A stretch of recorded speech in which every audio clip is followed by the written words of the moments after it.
I need new music. This is the JJO Discover New Music Podcast.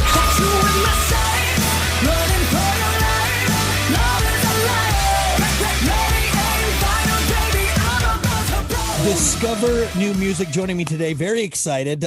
She's from the title of the band, so we got the actual Eva Marie, Eva Under Fire. How are you? Wonderful. Thank you for the awesome intro. Love, Drugs, and Misery. Debut album. All the shows, loading your own gear, studio time, a culmination of everything. What was that feeling like, holding that completed album? You see the band name, you see the credits, what was that feeling for you? Oh, man, it's hard to put into words. Very surreal. I guess that's probably the term that I keep using. I mean, we're a bunch of guys and gals from downriver Detroit, Michigan that have grown up playing together in my garage still. so it's a very old school story, as we've been at this thing for a long time, and then we had longer to wait because of the pandemic and everything that was crazy that happened. So we've been hanging on to this for I can't tell you how long. And so for this moment to have finally arrived, and in this capacity, I mean, what a crazy ride. We woke up the day of and it was like #1 on the rock charts and the metal charts. And I was like, what do you mean? What is my life right now? This thing can't lie to me, right? Like, I know Photoshop is a thing, but like, that's wild. Well, it's so cool. Congratulations, guys. I know that grind out there and getting that break and getting that first debut album, getting the support, and then getting on the tours. It's a long road. It's a lot of vans and a lot of crappy food on the road and being away from home. Do you have a favorite track on the album? Maybe one that speaks to you, that you really get you? It might be a hard question, but you're asking me to pick between children. You know this. But at any rate, I really do think that the one that stands out to me most is Comatose. I feel like it's the most representative of where we came from and where we got to. And it was also like just a very authentic moment in the studio. It all came together off of just like a riff, and then everything sort of fell in place. And it was something that I was speaking on that I was so passionate about, but from a different perspective than I had ever kind of considered it before. So I think, and in that way, it's also kind of like heavy, kick you in your teeth kind of track. So for those of you that also don't know, we are very impassioned about our live show, and Comatose is the opening track. So very nice. It's got its own cool little intro and walk up thing. And so it creates a mood as well live. I know you have some very personal stuff on the album, and drawing from that, is it hard to step away or maybe separate the artist from the real person writing it, or those lines kind of blurred together so there's not really a separation? If that makes sense. Does that make sense how I'm wording that? Yeah, it's always been blurred for me. I feel like Eva Marie was sort of born as a result of this band and kind of what we've done along the way. And so people just kind of came up to me and was like, "Are you Eva?" And then, I mean, because it makes sense. I'm a woman in rock music and my band's name is Eva Under Fire. So eventually the short answer was just yes. Yeah, I am. Yeah. So I felt almost like people who discovered us early almost crowned me with that, but it was because of what I was doing that spoke to them. And so I feel like it's always been a blend of things. And I've never really been one that like embodies a character that I don't feel is authentic to me. So it always comes from a very real space, especially in my lyricism. Do you think maybe now people want that real message? They want to know that that person on stage is singing about their life and the reality of it, especially in rock and roll. Yeah. I really think that I've always loved that about rock music. And one of the things that was so almost like intimidating to me at first, but then I found my home in rock and roll for that same reason, was because people were so authentic and so raw and so real. And I didn't really understand, for me, it was very much my parents' generation in that sort of like 80s metal, it was just one big party, right? And I never felt that was authentic to me. So I really didn't show up on the scene, quote unquote, until new metal. And it was because of how angry it was and how real it was, and like just so like empowered in that a very different way. Yeah. So I think that, yes, bands definitely expect that now.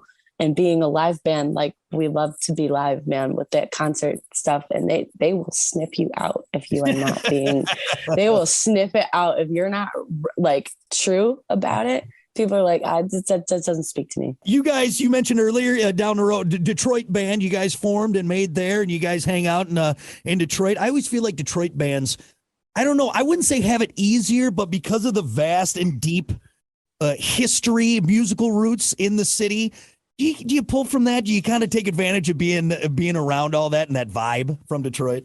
It's so funny that you say that because I almost think that it's a disadvantage now. Really? It's very, Okay. yeah, I do, because you have this giant name to live up to, right?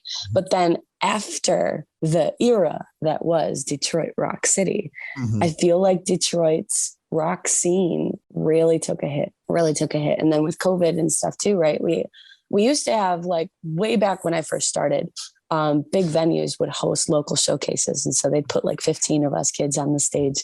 All of us were in different bands, but we were all in original projects, So, that was like how they tried to rope you into bringing all your friends, right? For $15 tickets. But now they don't host parties like that anymore. And it's really tough for young people, especially, to find somewhere to play that's not in a bar. And even more so, bars that are still like living and breathing, that didn't shut down because of the pandemic. And so I almost feel like it's my job to bring back Detroit Rock City. That's a big obviously you guys are on the right start right there, but man, I don't know. Seeger's kind of a hard act to follow sometimes, Right. Kid Rock's still selling out Pine Ave every time he comes through. So I don't know, but those are the last ones that have done it. Right. Yeah. So and that's been 20 years ago now. Yeah. So it's time. And I say that with a very, like, I guess, not a heavy heart, but something I feel like I'm really, like, inspired by and aspire to, because it used to be my town. Madison Solid Rock 94.1 JJO. I'm Brock, and my guest for JJO Discover New Music is Eva Marie of Eva Under Fire. And their new release, Love, Drugs, and Misery, is what we're highlighting this week on Discover New Music. Hey, what's up? My name is Eva. I sing for the band Eva Under Fire. You've added acting to your resume, your ever-growing resume. You were in a scene in The Retaliators, which have people like Five Finger Death Punch, Tommy Lee's in it. You got Jacoby of Papa Roach. Acting, are we going to see you on more big screen stuff, or where's that land for you? It was fun, and I'm definitely available. I mean, that was a really cool time for sure. But I think it was something that just sort of showed up for me. It wasn't something I was really impassioned about. But as we talked about being authentic, right? The character that I play in the film is also something that I pulled from my own experiences from, right? So it was me and my best friend going to a rock show. And we turned down a bad road and things get real quick, so it was like, but I could see myself in that role. And so I definitely think if I were to do something more in acting, I would definitely be one of those like support actors that just typecasted and like she kind of shows up as the same broad every time. But I think it would be fun to do something like that again. Absolutely. And for those of you that have not seen The Retaliators, you need to, because I was actually able to do my own stunt while we were on set. And it was super rad, super fun. So like if I could do action-packed something, that'd be dope. You're like Tom Cruise, but as a lead singer, because he does all those things. You guys crazy. You guys crazy. I love it. I love it. Man. One question I always like asking the front women out there, because obviously there's legendary front women. You got Debbie Harry, you got the Wilson sisters, Stevie Nicks, all that, and contemporaries, Lizzie Hale, Amy Lee. I know you pull from them and you use them as inspiration, but I'm always intrigued of male singers maybe that really had a big influence on you that you maybe pulled inspiration from out there in the rock world or music world. Yeah, well, it was very interesting. So when I first started to fall in love with rock and roll myself, right? And you could probably tell talking, I have a lower voice for a female, and I have not always had a very big range. And so I loved trying to keep up with all the pop stars that I was very influenced by.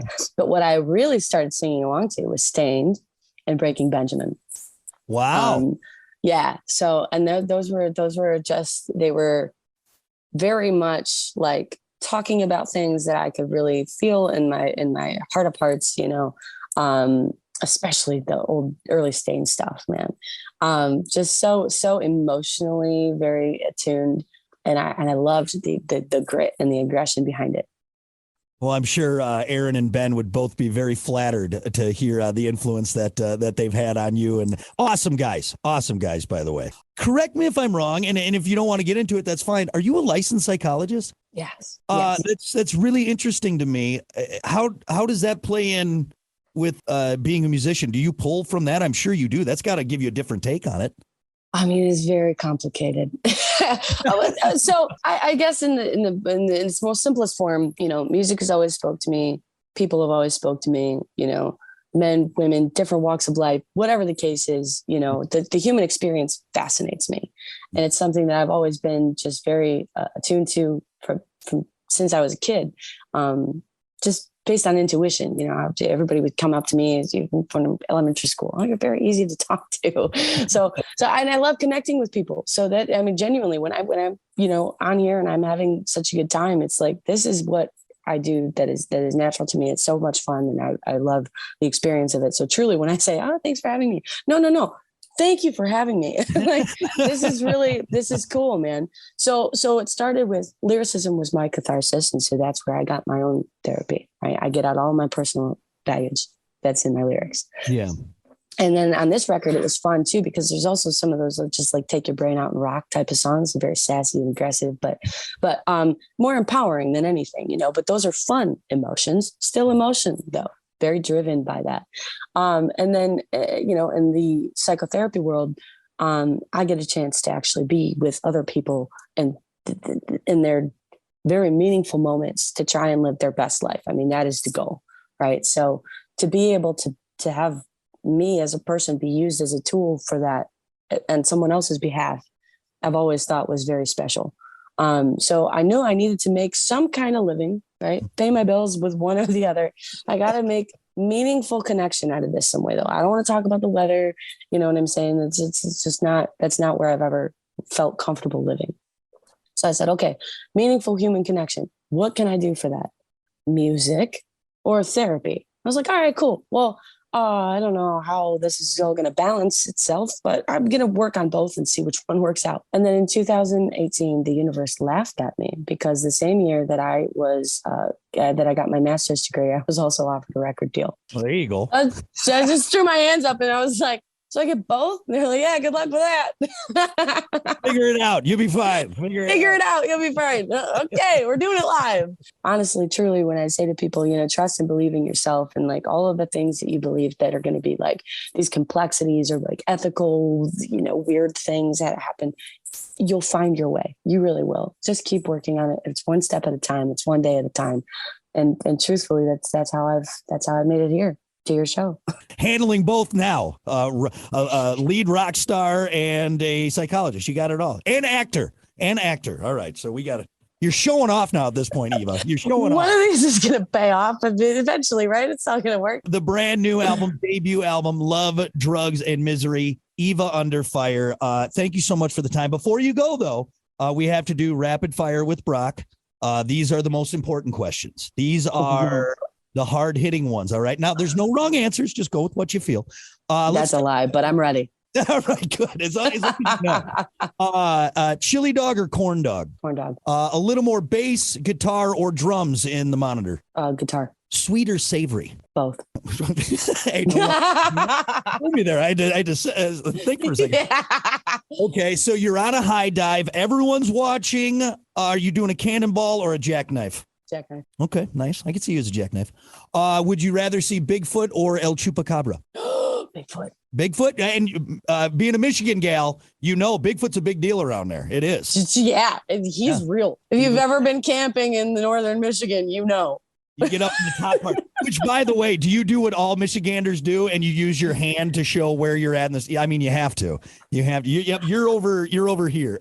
We have played shows out of state and I have done this to show people where we're from. And literally there's been like 12 other people behind them going, I'm from Michigan too. I'm from over here. I'm from over here. I'm from one show. We took a "We're from Michigan" photo and all of us were doing this. I love it. Everyone knows. Oh yeah. Them Youpers are something else though. I'm going to tell you that. It's a different world. You want to see Bigfoot, you just go there and just see anyone from the UP and you're set to go. You are set to go. All right, last one. And I know you're probably more of a lover than a fighter, but you got to pick for the sake of the argument. You got to fight either the entire cast of the Golden Girls circa like 1988 I would or never fight the Golden Girls. the Little Rascals. So you're taking the Little Rascals no matter what? Absolutely. Yep. I could whip them kids into shape. I could do that. Beat up on some toddlers. Fantastic. I love it. I love it. Yeah. You sit down. That's right.